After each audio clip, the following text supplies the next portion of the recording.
Hello everyone, welcome to our channel. మీరు ఇంతవరకు మన ఛానల్ని సబ్స్క్రైబ్ చేసుకుంటే సబ్స్క్రైబ్ చేసుకోండి.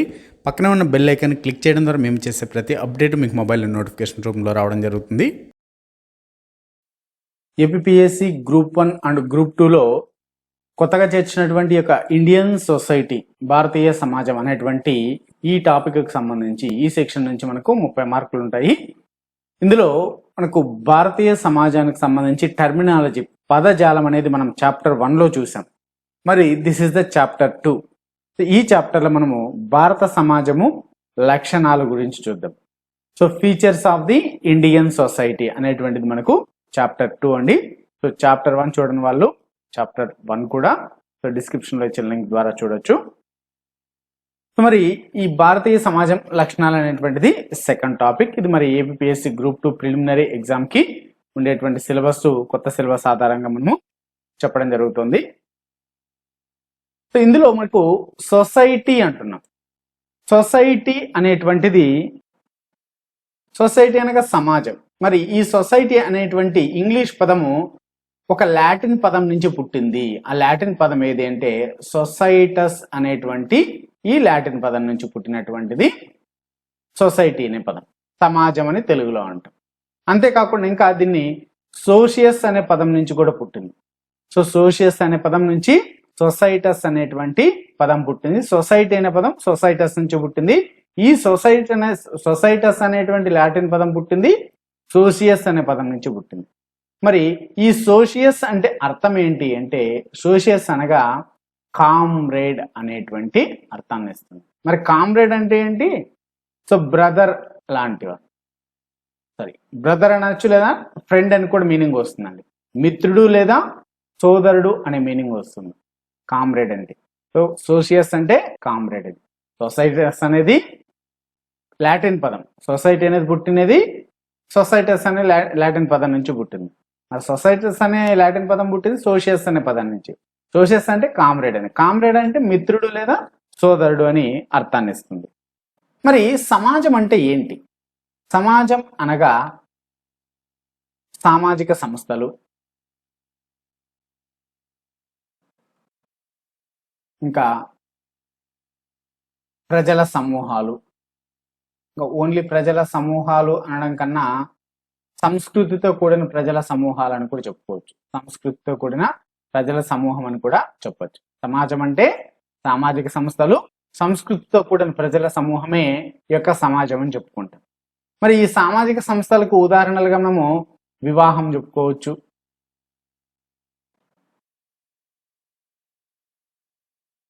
వివాహము, కుటుంబము,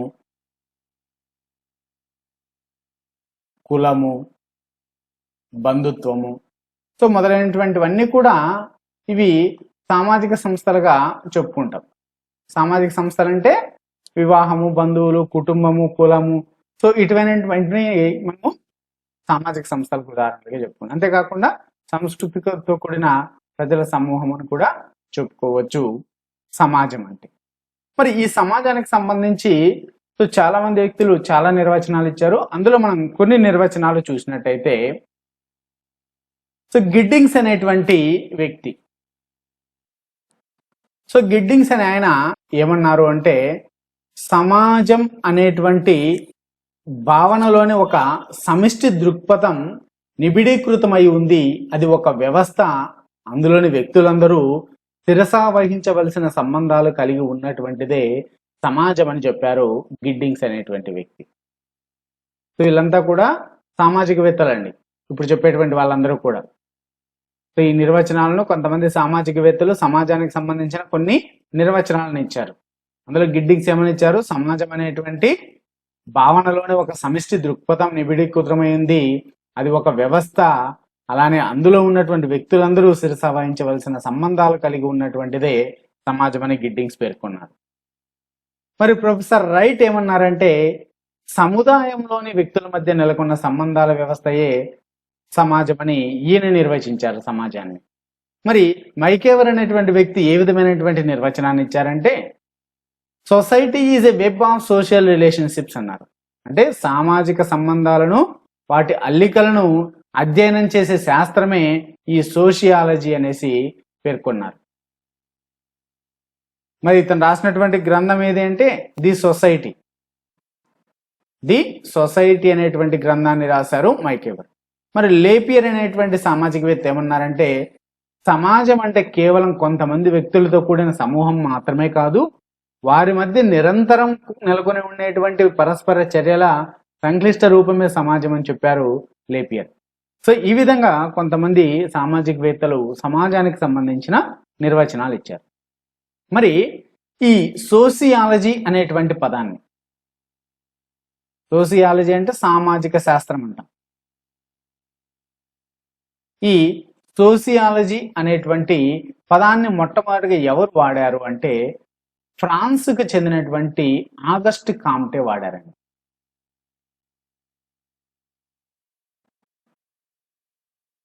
ఆగస్ట్ కాంటే అనేటువంటి సామాజికవేత్త మొట్టమొదటిగా ఈ సోసియాలజీ అనే పదాన్ని వాడారు. ఈయన ఫ్రాన్స్కి చెందినటువంటి వ్యక్తి అండి.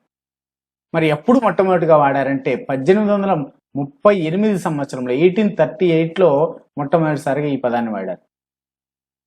మరి ఇతను రాసినటువంటి పుస్తకాలు ఏవి అంటే the course of positive philosophy, ఇతను రాసినటువంటి ఆగస్ట్ కాంటే రాసినటువంటి పుస్తకం అని the course of positive philosophy.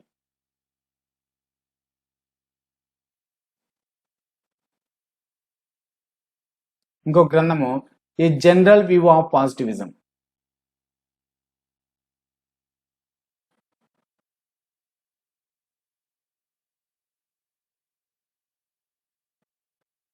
A general view of positivism అనేటువంటి పుస్తకాలను రచించారు. ఈయన్నే ఏమంటామంటే మనం ఫాదర్ ఆఫ్ సోసియాలజీ అని కూడా అంటాం. ఆగస్ట్ కాంటేని ఫాదర్ ఆఫ్ సోసియాలజీ అని, ఎందుకంటే మొట్టమొదటిగా సోసియాలజీ అనే పదాన్ని ఇతనే రాశారు కాబట్టి. సామాజిక శాస్త్ర పితామహుడు, ఫాదర్ ఆఫ్ సోసియాలజీ. సో మరి ఇతను సమాజాన్ని ఏర్పాటు చేయడంలో థియలాజికల్గా కావచ్చు, మెటాఫిజికల్గా కావచ్చు, సైంటిఫిక్గా కావచ్చు, ఈ విధంగా 3 దశలు ఉంటాయని చెప్పారు. సామాజిక ఏర్పాటులో ఏమని చెప్పారు అంటే 3 దశలు ఉన్నాయని చెప్పారు ఆగస్ట్ కాంటే. అవేవి ఏమంటే థియోలాజికల్, అంటే థియోలాజికల్ అనగా 3 దశలండి. సామాజిక ఏర్పాటులో 3 దశలు ఉంటాయని చెప్పాడు. మొదటిది థియోలాజికల్, అంటే వేదాంత అని వస్తుంది తెలుగులో మీనింగ్. ఇంకొకటి మెటాఫిజికల్,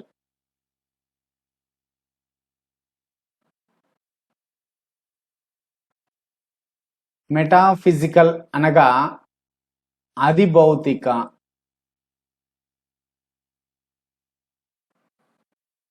మూడవది scientific.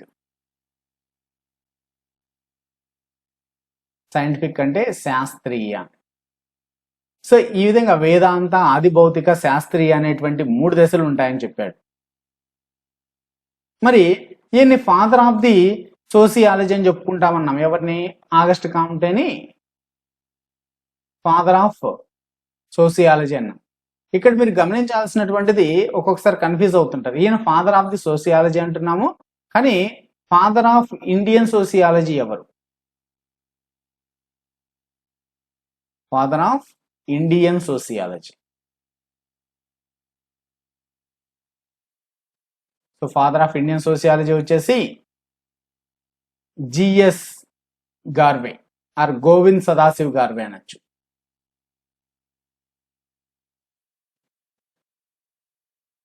Govind Sadashiv or GS Ghurye.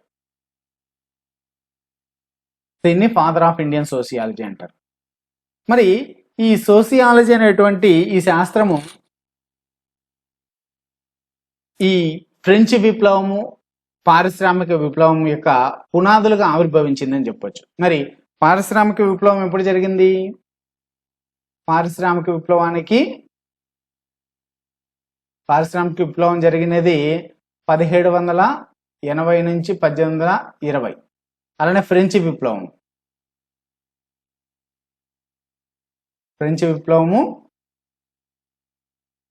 1789. So ఈ 2 పునాదులుగా ఆవిర్భవించింది సోసియాలజీ. మరి ఈ శాస్త్రం మొట్టమొదటిగా 1876లో అమెరికాలో పుట్టింది. 1876లో అమెరికాలో పుట్టింది ఈ శాస్త్రం. నెక్స్ట్ ఇప్పుడు ఇండియన్ సొసైటీ యొక్క హిస్టారికల్ బ్యాక్గ్రౌండ్ చూద్దాం. భారత సమాజం యొక్క చారిత్రక నేపథ్యం. సో మరి భారత సమాజానికి సంబంధించి లిఖిత పూర్వక రికార్డులు ఎప్పటి నుంచి లభిస్తున్నాయి అంటే భారత సమాజానికి సంబంధించిన లిఖిత పూర్వ రికార్డులు క్రీస్తు పూర్వము 3వ శతాబ్దం నుంచి అండి. క్రీస్తు పూర్వం 3వ శతాబ్దం నుంచి లిఖిత పూర్వక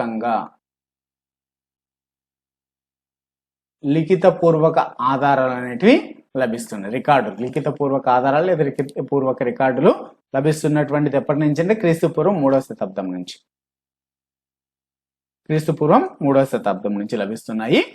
మరి ఒక గ్రీకు చరిత్రకారుడైనటువంటి ఫేమస్ వ్యక్తి అని మనకు తెలిసినటువంటి వ్యక్తి అయిన చాలాసార్లు హిస్టరీలో కూడా చూసాం, మెగస్తెనిస్. ఈయన గ్రీకు చరిత్రకారుడు మెగస్తెనిస్. సో ఈయన రాసినటువంటి గ్రంథం ఏది అంటే ఇండికా అనేటువంటిది. మరి ఈ ఇండికా అనేటువంటి గ్రంథం ప్రకారం భారత సమాజాన్ని 7 వర్గాలుగా విభజించబడింది. మరి ఆ 7 వర్గాలు ఏవేవి అంటే తత్వవేత్తలు. సో తత్వవేత్తలు అంటే పవిత్ర సంస్కారాలు, యజ్ఞయాగాలను నిర్వహించే వారిని తత్వవేత్తలు అంటారు. అలానే మంత్రులు, రాజు యొక్క సలహాదారులు, యుద్ధం చేసేవారు, ఇంకా తనిఖీదారులు, ఇన్స్పెక్టర్స్, గృహ యజమానులు. సో జనాభాలో అత్యధికులు వీళ్ళే ఉన్నారు, గృహ యజమానులు. అలానే వ్యాపారస్తులు, శారీరక శ్రమ చేసేవారు, ఇంకా పశుపాలకులు, వేటగాళ్ళు. ఈ విధంగా సో 7 వర్గాలుగా విభజించారు ఈ యొక్క ఇండికా గ్రంథం ప్రకారం భారత సమాజాన్ని. సో ఈ ఇండికా గ్రంథం రాసింది మెగస్తెనిస్. మరి ఇంకొక వ్యక్తి ఐనీ-ఇ అక్బరీ అనేటువంటి వ్యక్తి.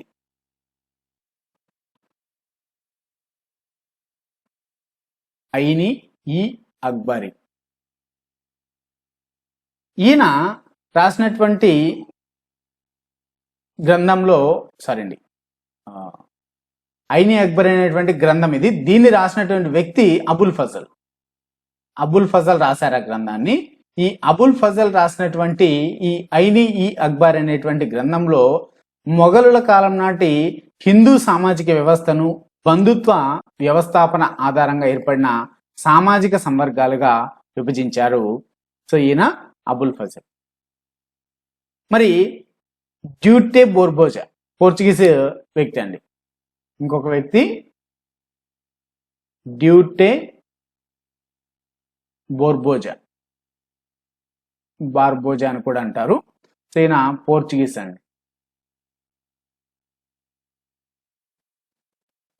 ఈయన భారత సమాజపు సాంస్కృతిక లక్షణాలను పేర్కొన్నాడు.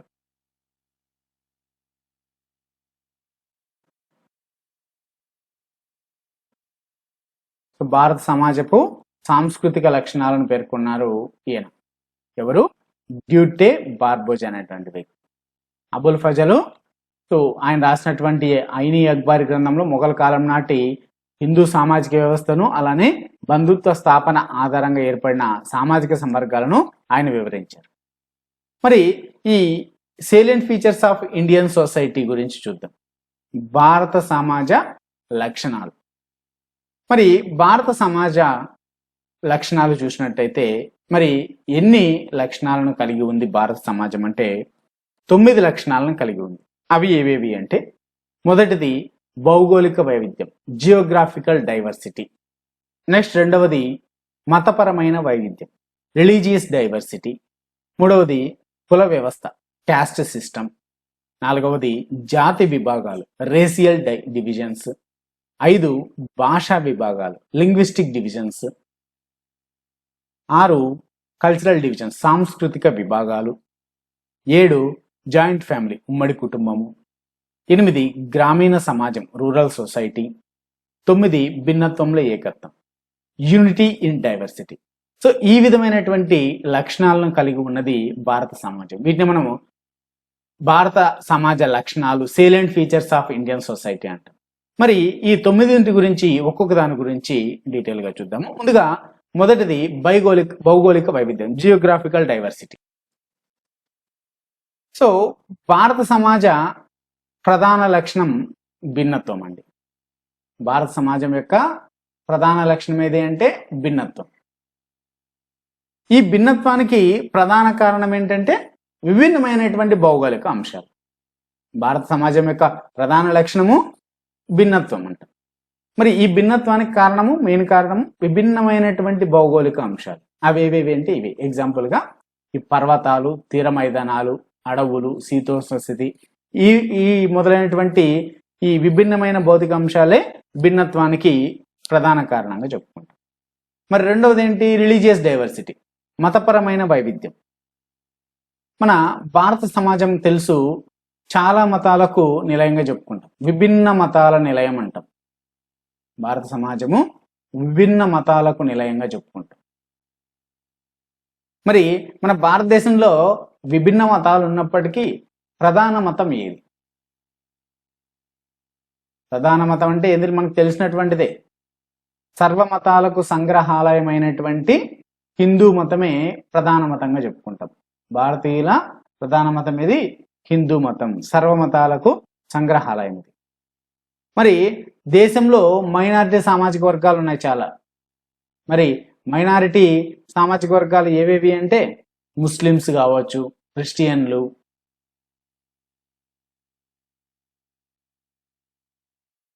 ఇంకా సిక్కులు, బౌద్ధులు, పార్సీలు. సో వీళ్ళందరూ కూడా మైనారిటీ సామాజిక వర్గాలకి చెప్పుకుంటారు. మరి మతం అనేటువంటిది ఏంటి అంటే ఇక్కడ మతము ఏ సామాజిక వర్గంలో అయినా, ఏ సమాజంలో అయినా కూడా అండి, ఏ సమాజంలో ఉన్నటువంటి వ్యక్తులనైనా కూడా సంఘటితపరిచే ఒక సాధనంగా చెప్పుకుంటాం మతం. మరి కార్ల్ మార్క్స్ చెప్పినటువంటి దాని ప్రకారం,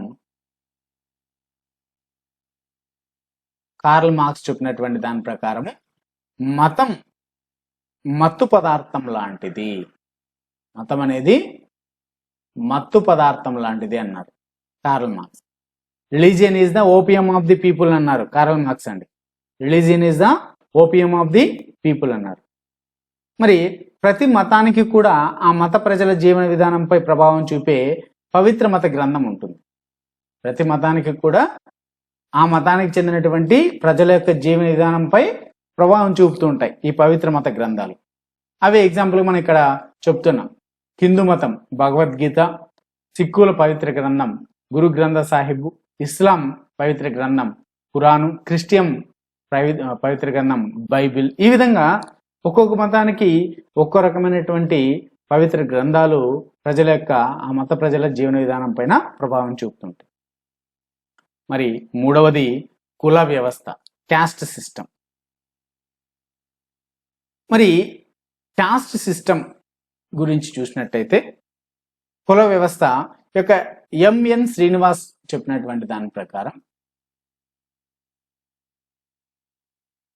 సామాజిక తత్వవేత్త అయినటువంటి ఎంఎన్ శ్రీనివాస్ ప్రకారము, సో కుల వ్యవస్థ అనేది ఒక పరిమిత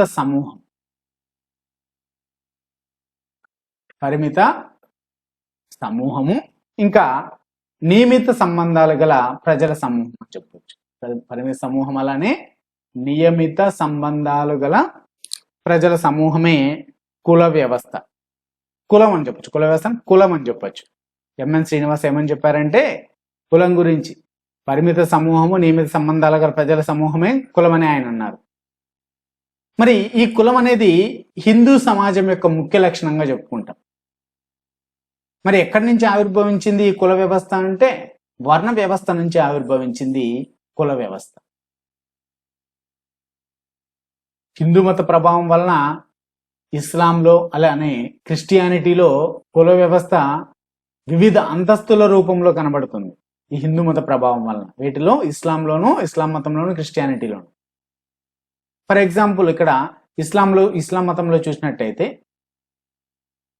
ఇందులో ఉన్నత హోదా గల వారిని అష్రఫ్ అంటే జెంటిల్మెన్ అని అంటారు.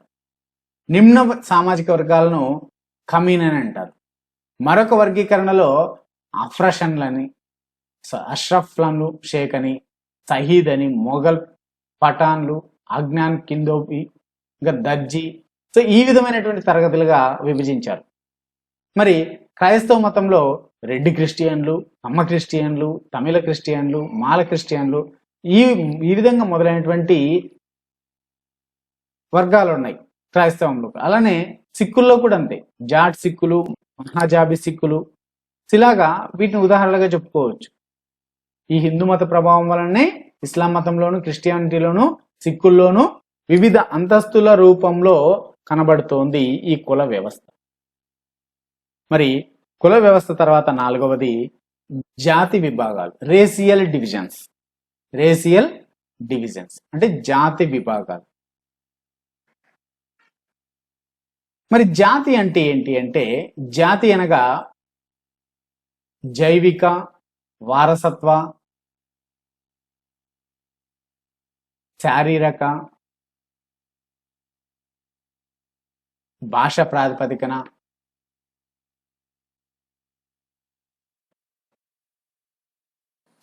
ఏర్పడినటువంటి మానవ సమూహమే జాతి అంటాం. జైవిక, వారసత్వ, శారీరక, భాషా ప్రాతిపదికనటువంటి ఏర్పడినటువంటి మానవ సమూహమే జాతి. సో మరి విఏ స్మిత్ అనేటువంటి వ్యక్తి, విఏ స్మిత్ ఏమన్నారు, ఇండియా యాజ్ ఎథ్నోలాజికల్ మ్యూజియం అని అన్నారు. భారత సమాజము వివిధ జాతుల ప్రదర్శనశాల అని. సో మన భారతదేశంలోనూ విభిన్న భౌగోళిక పరిస్థితులు ఉన్నాయి. అలానే విభిన్న భౌగోళిక పరిస్థితులే కాకుండా సాంస్కృతిక పరిస్థితులు కూడా అలానే ఉన్నాయి, రకరకాలుగా ఉన్నాయి. అంటే విభిన్న సాంస్కృతిక పరిస్థితులు ఉన్నాయి, భౌగోళిక పరిస్థితులు కూడా ఉన్నాయి అలానే. మరి ఈ పరిస్థితుల దృష్ట్యా అనేక మంది శాస్త్రవేత్తలు జాతులను చాలా రకాలుగా విభజించారండి. జాతులను చాలా రకాలుగానే విభజించారు. తర్వాత 5వది భాషా విభాగాలు, లింగ్విస్టిక్ డివిజన్స్. భాషా విభాగాలు. మరి భారత సమాజం అనేది విభిన్న భాషలకు కేంద్రం.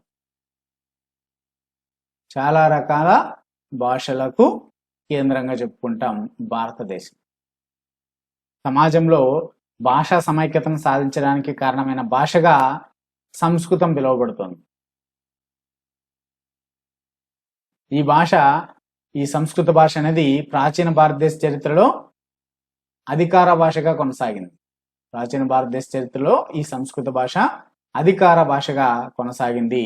మరి ఈ సంస్కృత భాష భారతీయుల ఉమ్మడి జాతీయ వారసత్వం అని సుప్రసిద్ధ చరిత్రకారుడైనటువంటి పనిక్కర్ వర్ణించారు.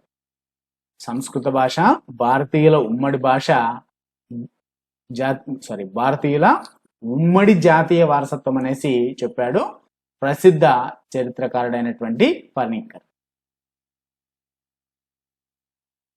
మరి భారతదేశ అధికార భాష కావచ్చు, భారతదేశ అధికార పాలన పరంగా చూసుకున్నా,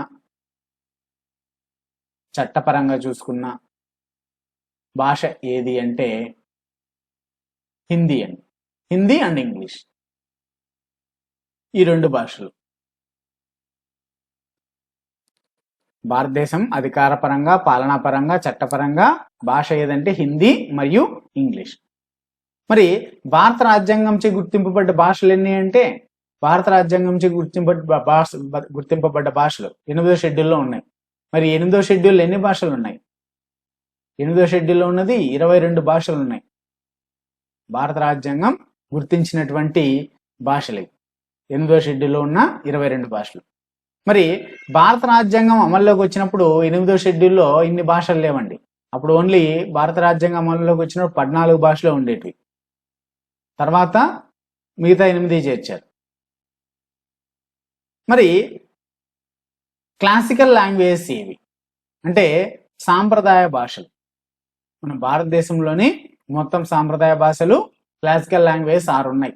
అవి తమిళ్ 2004లో చేర్చారు, కన్నడని 2008, సంస్కృతంని 2005, మలయాళం 2013, తెలుగు 2008, ఒడియాని 2014లో చేర్చారు. సో ఈ 6టిని సాంప్రదాయ భాషలుగా చెప్పుకుంటారు.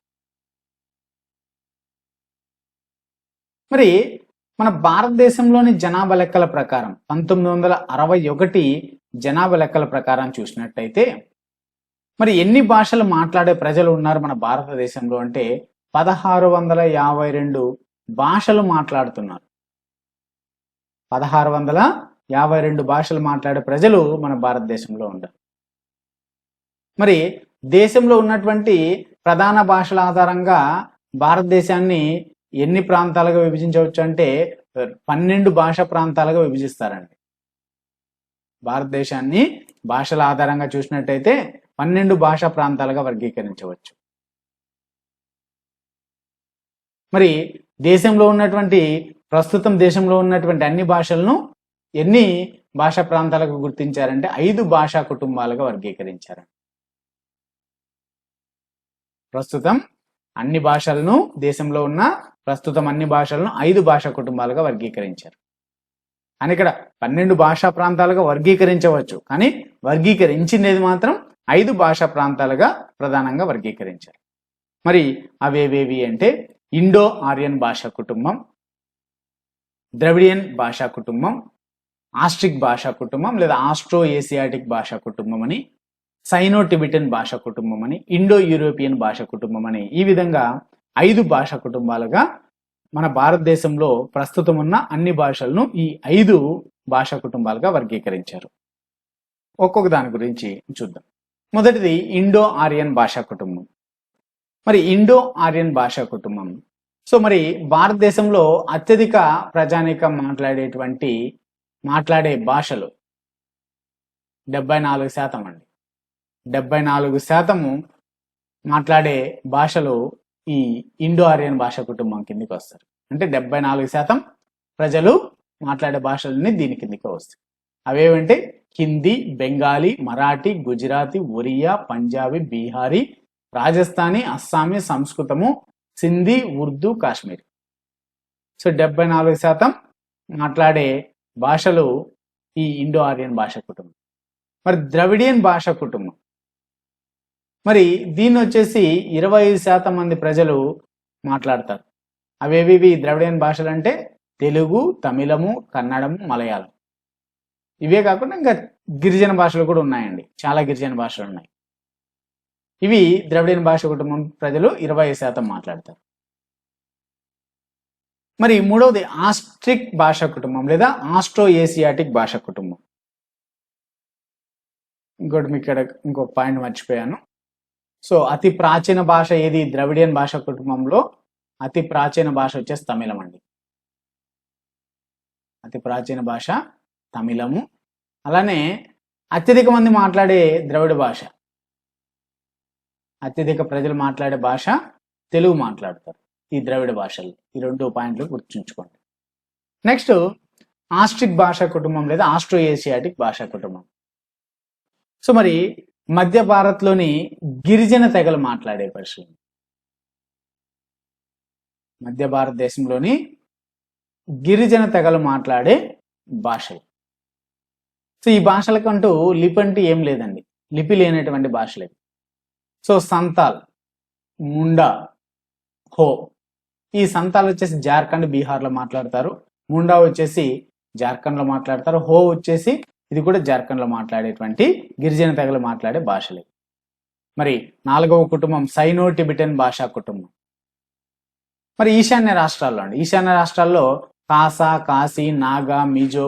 సో ఈ రకమైనటువంటి తెగలు మాట్లాడే భాషల పేర్లు ఇవి. అంటే తెగల పేర్లు అవే, భాషల పేర్లు కూడా అవే. ఇవన్నీ సైనో టిబెటన్ భాషా కుటుంబంలో ఉంటాయి. తర్వాత ఇండో యూరోపిక్ భాషా కుటుంబం, ఇండో యూరోపిక్ భాషా కుటుంబం ఈ 5వది. సో బ్రిటిషు, పోర్చుగీసు, ఫ్రెంచ్ దేశాల భాషలను చాలా మంది మన దేశంలో కూడా మాట్లాడుతుంటారు.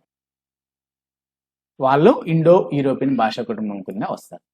సో ఇదేనటువంటివి 5 కుటుంబాలుగా ప్రధానంగా ప్రస్తుతం వర్గీకరించారు.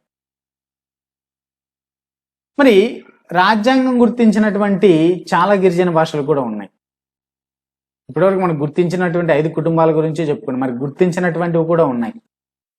అవి ఏవేవో చూద్దాం.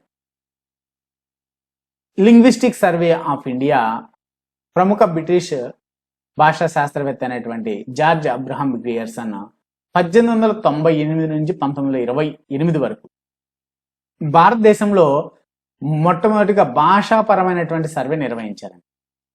సో నిర్వహించి తన గ్రంథంలో ఏమని చెప్పాడంటే దేశంలో మొత్తం 364 భాషలు ఉన్నాయని చెప్పారు.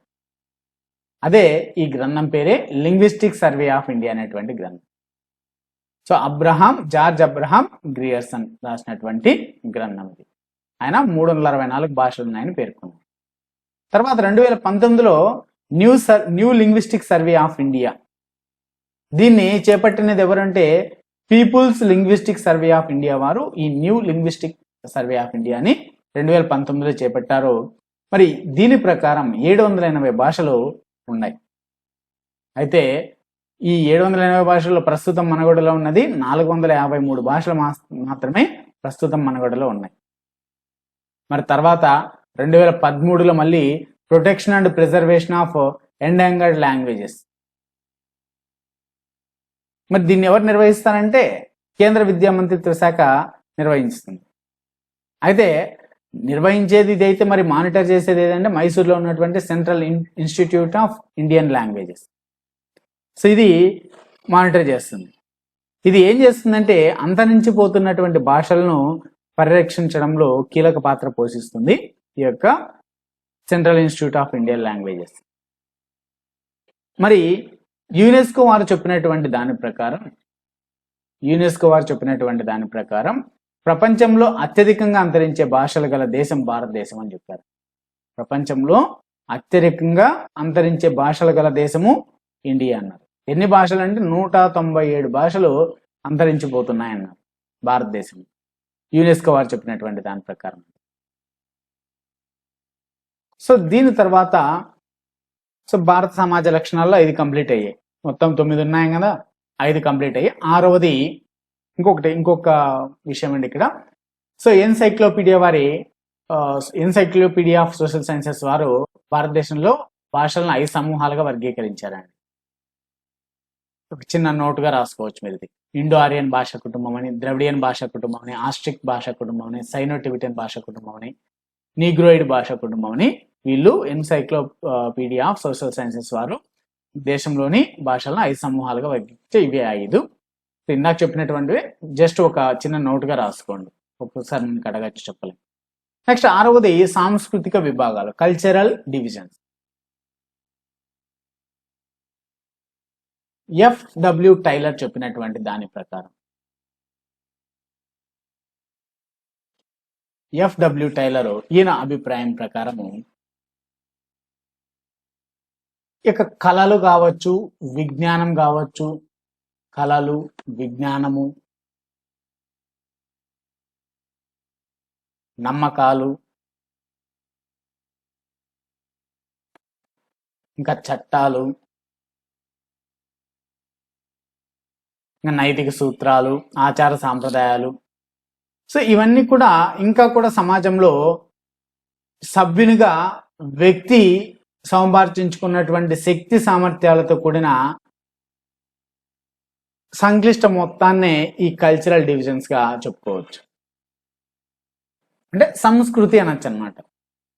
సో FW ప్రకారం సంస్కృతి అంటే ఏంటి?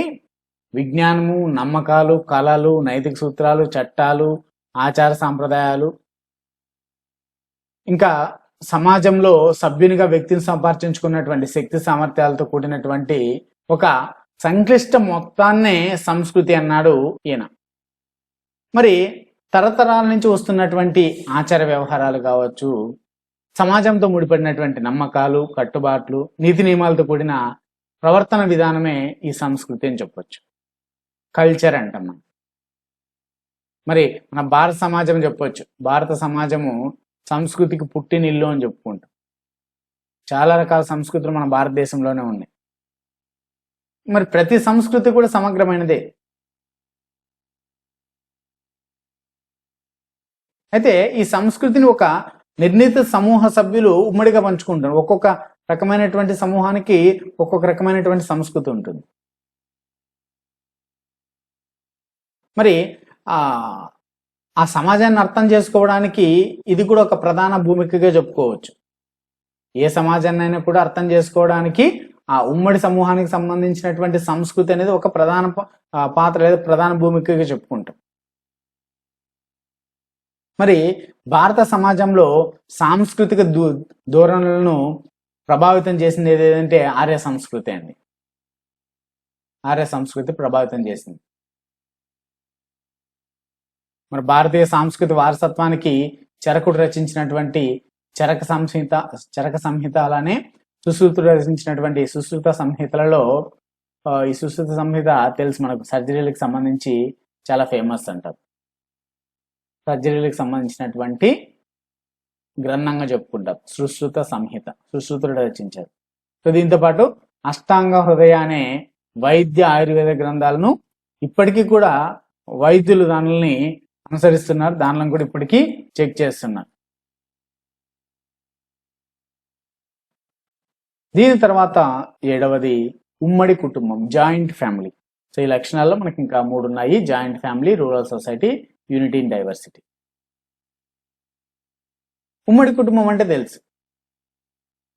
ఉమ్మడి కుటుంబం అంటే 3 లేదా 4 తరాలకు చెందినటువంటి సంబంధికులు.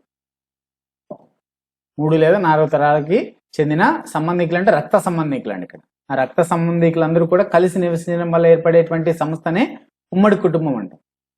మరి ఈ ఉమ్మడి కుటుంబం వల్ల ఏమి ఇక్కడ ప్రయోజనం అంటే వ్యక్తుల మధ్య సహకారము, అలానే సమిష్టితత్వం, అంటే అంతా కూడా కలుపుగోలుతనం అంటాం చూసారా, ఆ సమిష్టితత్వం పెంపొందించబడుతుంది ఈ యొక్క ఉమ్మడి కుటుంబం, జాయింట్ ఫ్యామిలీ వల్ల. తర్వాత రూరల్ సొసైటీ, గ్రామీణ సమాజం. మనకు తెలుసు మన భారత సమాజం అనేది ప్రధానంగా గ్రామీణ సమాజం అనే చెప్పుకోవాలి. గ్రామాలకు పుట్టినిల్లు ఇండియా. మరి గాంధీజీ కూడా చెప్పారు, India lives in its villages అన్నారు. India lives in its villages అంటే దాని అర్థం ఏంటి అంటే దేశం గ్రామాలలో నివసిస్తుంది అని. మరి ఈ 2011 లెక్కల ప్రకారము గ్రామీణ జనాభా ఎంతంటే 2011 లెక్కల ప్రకారం గ్రామీణ జనాభా 68.84% అండి. అంటే దాని అర్థము 83.3 కోట్ల జనాభా గ్రామాల్లో నివసిస్తుంది. తర్వాత 4వది భిన్నత్వంలో ఏకత్వం, యూనిటీ ఇన్ డైవర్సిటీ. భిన్నత్వంలో ఏకత్వం అంటే భారత సమాజం అనేది విభిన్న మతాలు ఉన్నాయి, విభిన్న భాషలు ఉన్నాయి, విభిన్న కులాలను కలిగి ఉంది. అయినప్పటికీ ప్రజల మధ్య మనమందరం ఒక్కటే అనే భావన దృఢంగా కలిగి ఉన్నది. ఏకత్వం అనగా సమగ్రత, అది ఒక మానసిక స్థితి. భిన్నత్వంలో ఏకత్వం అంటే ఒక సమగ్రత భావం, అది ఒక మానసిక స్థితి. ఎన్నో మతాలు ఉన్నాయి, ఎన్నో భాషలు ఉన్నాయి, ఎన్ని ఉన్నా కూడా ప్రజలందరూ కూడా మనమందరం ఒక్కటే అనేటువంటి భావనే దృఢంగా కలిగి ఉన్నది. ప్రపంచంలో ఏ దేశం కానీ ఏ రాజ్యం కానీ సాధించినటువంటి ఏకత్వాన్ని మన భారతదేశం సాధించింది. మరి జవహర్లాల్ నెహ్రూ గారు కూడా ఒక పుస్తకంలో రాశారు. జవహర్లాల్ నెహ్రూ గారు ది డిస్కవరీ ఆఫ్ ఇండియాలో, ది డిస్కవరీ ఆఫ్ ఇండియా అనేటువంటి పుస్తకంలో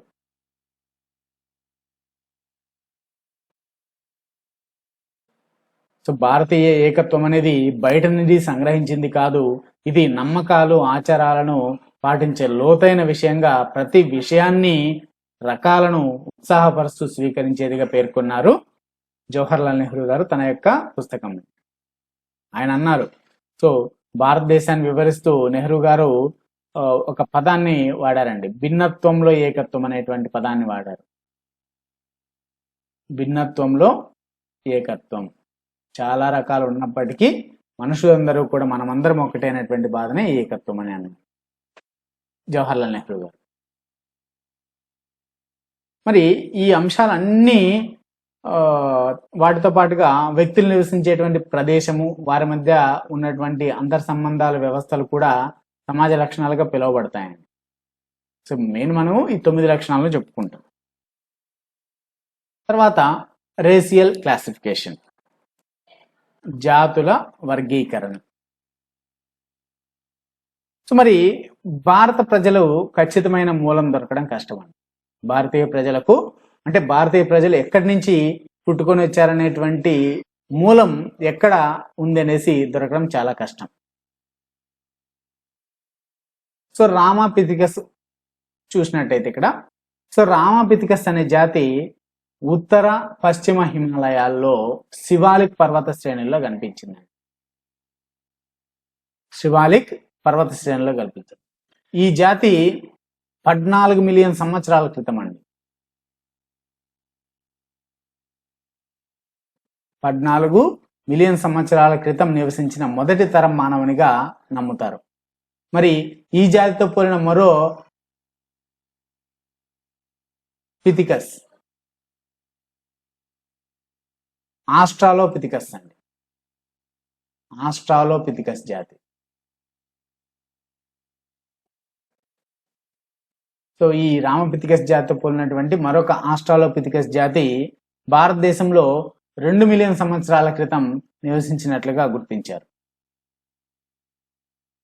మరి ఈ ఆస్ట్రాలోపిథికస్ జాతికి రామపిథికస్ జాతికి మధ్య 12 సంవత్సరాల గ్యాప్ ఉందండి.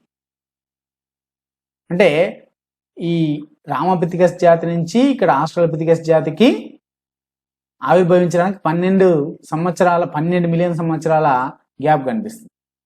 మరి భారతదేశంలో చాలా మంది శాస్త్రవేత్తలు జాతులను చాలా రకాలుగా వర్గీకరించారు. మరి అయితే అందరికన్నా కూడా ఈ యొక్క బిఎస్ గుహ యొక్క వర్గీకరణ 1937లో వర్గీకరించిన యొక్క బిఎస్ గుహ వర్గీకరణ చాలా ఆమోదించదగ్గదిగా చెప్పుకుంటాం. ఇతను భారతదేశంలో మొదటి ఆంథ్రోపాలజీ డాక్టర్ అండి, బిఎస్ గుహ.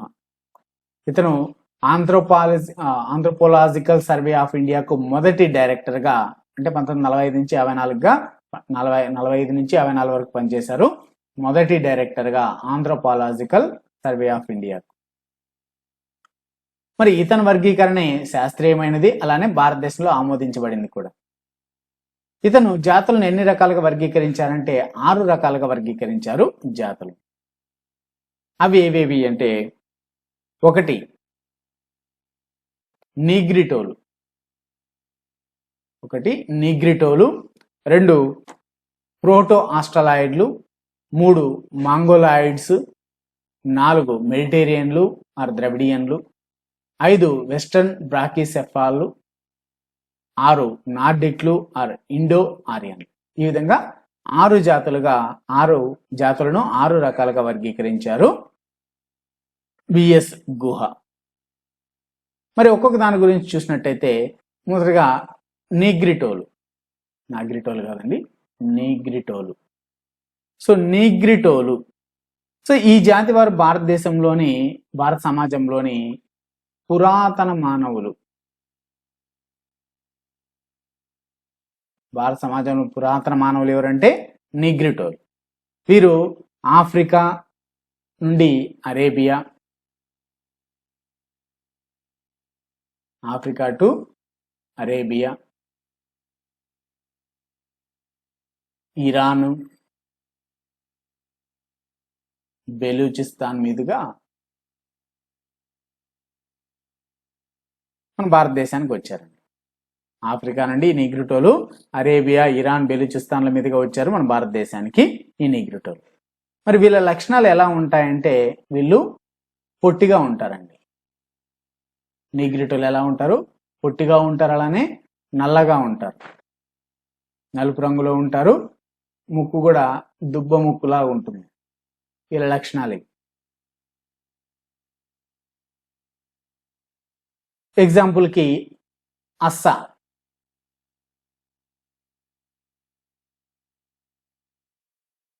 అంగామి నాగజాతులు, తూర్పు బీహార్, అస్సాం అండి, అస్సాం కాదు, అస్సాం.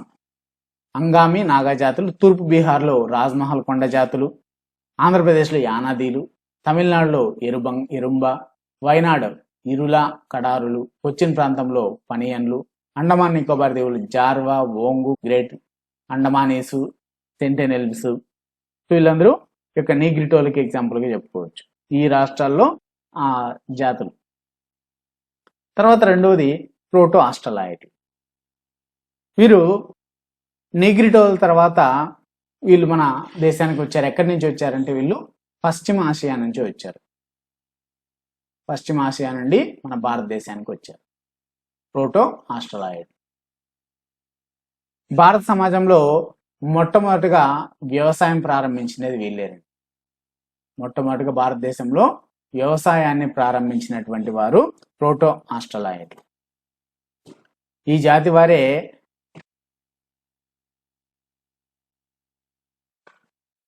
మాతృ దేవతారాధన కూడా.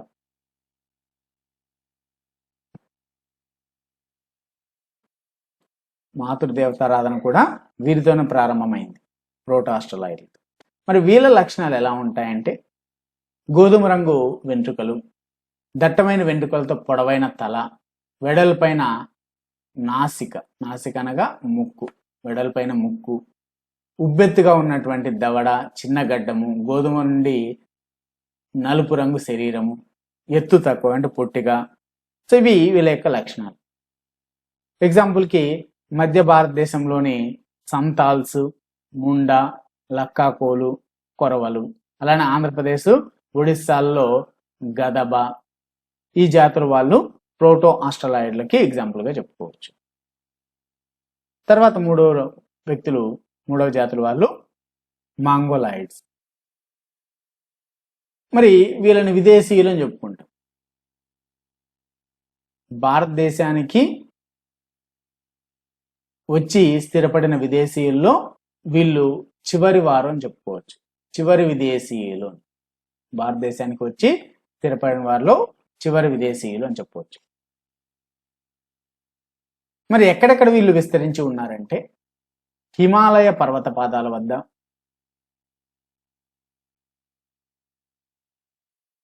హిమాలయ పర్వతపాద ప్రాంతాల్లోనూ, ఇంకా ఈశాన్య భారత ప్రాంతాల్లోనూ, ఈశాన్య భారతదేశంలోనూ వీళ్ళు వ్యాపించి ఉన్నారు. మరి నికోబార్ దీవుల్లో కూడా ఉన్నారండి. మరి నికోబార్ దీవుల్లో ఉన్నటువంటి వాళ్ళు షాంపేను, నికోబారీస్ జాతి వారు.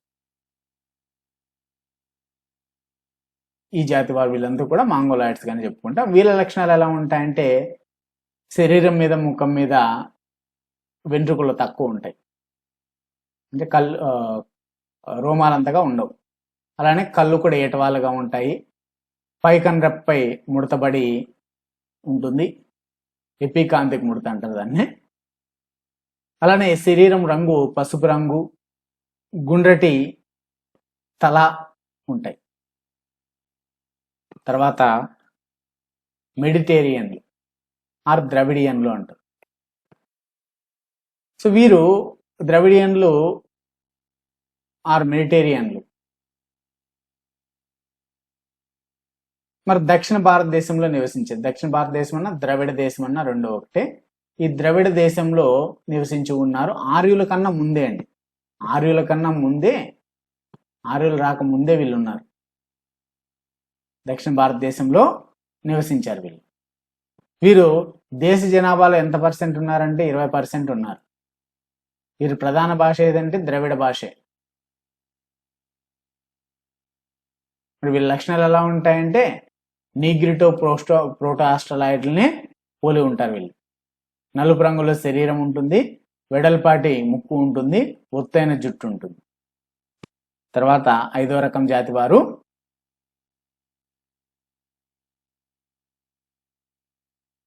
ఇక్కడ 5వ రకం మిస్ అయిందండి.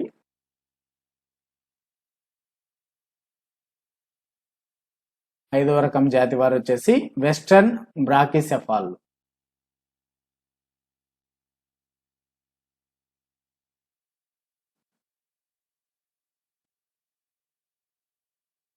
వెస్ట్రన్ బ్రాకీసెఫాల్. వీరు చాలా తక్కువ సంఖ్యలో ఉన్నటువంటి జాతి. సో వీళ్ళకి ప్రత్యేకమైనటువంటిది ఏమంటే పొడవైన తల ఉంటుందండి. పొడవైన తల వీళ్ళ యొక్క ప్రత్యేక లక్షణంగా చెప్పుకుంటాం. మళ్ళీ వీళ్ళలో 3 ఉపజాతులు ఉన్నాయి. అల్పినాయిడ్లని, ఇంకా డైనారిక్లని, ఆర్మినాయిడ్లని 3 మళ్ళీ ఉపజాతులు ఉన్నాయి. ఆల్పినాయిడ్లు ఎలా ఉంటారంటే దేహం తెల్లగా ఉంటుంది, ముఖము శరీరం పైన రోమాలు దట్టంగా ఉంటాయి. వీళ్ళు గుజరాత్, బెంగాల్లో ఉన్నారు. గుజరాత్లో వాళ్ళని బనియాలని, బెంగాల్ వాళ్ళని కాయస్థాని అంటారు. మరి డైనారిక్ ఉపజాతి వాళ్ళు ఎలా ఉంటారంటే నలుపు రంగు శరీరము, తల బ్రాకీసెఫాలిక్ రకము, పొడవైన శరీరము, ముక్కు ఉబ్బెత్తుగా ఉంటుంది. వీళ్ళు కర్ణాటకలోని కూర్గు, ఒడిశాల్లో ఎక్కువగా ఉంటారు. మరి 3వ ఉపజాతి ఆర్మినాయిడ్లు. వీళ్ళ శరీరం వచ్చేసి కపిల వర్ణము, తెలుపు ఉంటుంది. బ్రాకీసెఫాలిక్ తల, ముక్కు సన్నగా పొడవుగా ఉంటుంది. బొంబాయిలోని పార్సీలకు ఈ రకమైన లక్షణాలు ఉంటాయి. ఇది 5వ జాతి. మరి 6వ రకమైన జాతి నార్డిక్లు ఆర్ ఇండో ఆరియన్లు. సో వీళ్ళు ఎక్కడి నుంచి వలస వచ్చారంటే ఇరాన్ నుంచి వచ్చారండి. ఇరాన్ నుంచి వలస వచ్చారు. మరి ఎప్పుడు వలస వచ్చారంటే క్రీస్తు పూర్వము 2000 నుంచి 1500 ఈ సంవత్సరాల మధ్య కాలంలో ఇరాన్ ప్రాంతం నుంచి వలస వచ్చారు. వీరి వల్లనే మన భారతీయ సంస్కృతిలోను, నాగరికతలోను చాలా మార్పులు వచ్చాయి. మరి వీళ్ళు మన భారతదేశంలో ఎంత శాతం ఉన్నారంటే సుమారుగా 75% పైగానే ఉన్నారు వీళ్ళు. మరి వీళ్ళు ద్రవిడులను కూడా జయించారండి. వీళ్ళు మహాయోధులు, అలానే సాహసికులు అని కూడా చెప్పుకుంటాం వీళ్ళు ఇండో ఆరియన్. అందుకే వీళ్ళు ద్రవిడులను కూడా జయించారు. మరి వీళ్ళు ఎక్కడెక్కడ నివాసం ఉన్నారంటే పశ్చిమలోను, అలానే ఉత్తర పంజాబ్లోను, రాజస్థాన్లోను, జమ్మూ కాశ్మీరు వీళ్ళ యొక్క నివాసం. సో వీరు చాలా అందంగా ఉంటారు, అలానే తెల్లని శరీరం ఉంటుంది, ఇంకా ఆజానుబాహుల్లాగా ఉంటారు. అలానే వీళ్ళ యొక్క వెంట్రుకలు కూడా చాలా పొడవుగా ఉంటాయి. అలానే వీళ్ళ కళ్ళు నీలి రంగులో ఉంటాయి, నీలి నేత్రాలు గలవారు అంటారు వీళ్ళు. అలానే శరీరం కూడా చాలా బలిష్టంగా ఉంటుంది, బలిష్టమైన శరీర నిర్మాణాన్ని కలిగి ఉంటారు.